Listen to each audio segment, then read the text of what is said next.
Kelmscott Manor, for 25 years the beloved country home of William Morris, social theorist, man of letters, designer, pioneer conservationist, whose work continues to influence and delight thousands of people all over the world. We need your help to conserve and improve Kelmscott so that future generations of artists, scholars, and visitors can be inspired by this very special place.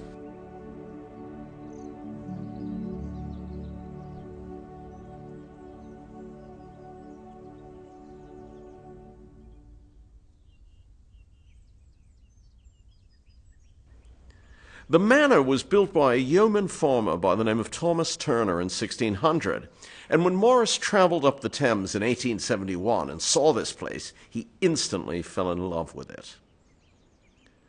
The battered vertical lines of the walls and the timbers that supported them instantly illuminated the past, man-made, fashioned and crafted by skilled hands to suit a useful purpose.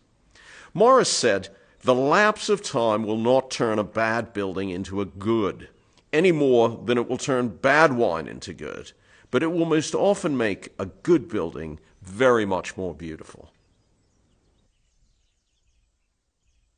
He loved Kelmscott's subtle beauty, and it was here that he was able to formulate his ideas about society, how we live, and what we should value, protect, and share.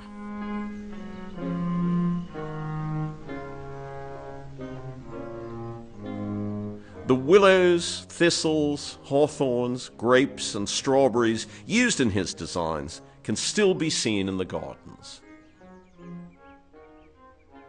After returning to Kelmscott from his busy life, he wrote, "The old house had me in its arms again." He had an almost conjugal relationship with this house. It was more than just a country retreat. As he described it in News from Nowhere, it was a heaven on earth.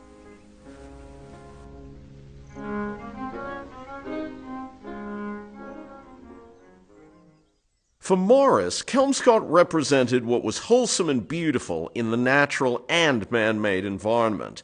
It helped him cleanse from his mind the fussy clutter of the Victorian parlour in favour of plain beauty and purpose. These rooms, which look back to medieval precedents, also pointed the way towards the simple functionality that characterises so much modern design and architecture. No doubt it was for Dante Gabriel Rossetti too. He lived here along with Morris and Morris's wife Jane, with whom Rossetti was passionately in love. For Morris and his contemporaries, Edward Burne-Jones, Philip Webb, Ford Madox Brown, Ernest Jimson, Jane Morris, and of course his daughter May, art, architecture, and objects had to be modest and subtle, and not some grand statement about learning and technique. What matters most is what it is. After all, as Morris said, what business have we at all with art unless we can all share it?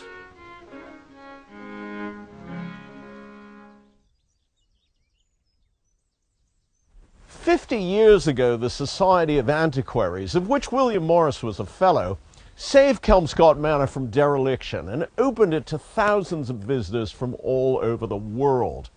William Morris is an international figure, and his work is part of our common culture. We want everyone who comes here to feel the sense of wonder that we feel and William Morris felt in what's been described as this haunt of ancient peace." We need your help to maintain this inspirational and fragile environment. You can support Kelmscott Manor by visiting it and letting its simplicity and beauty inspire you too. Or you can become a friend and engage with us and in the work we do. Or you can become more involved still and be a patron. I was quite surprised. I didn't expect it to be so good, so beautiful, and such a stunning collection. I find it a fascinating story, and the work that they did and the influence they had is just amazing. I love the sort of poem or the saying around one of the four-poster beds. It's a lovely thing to read.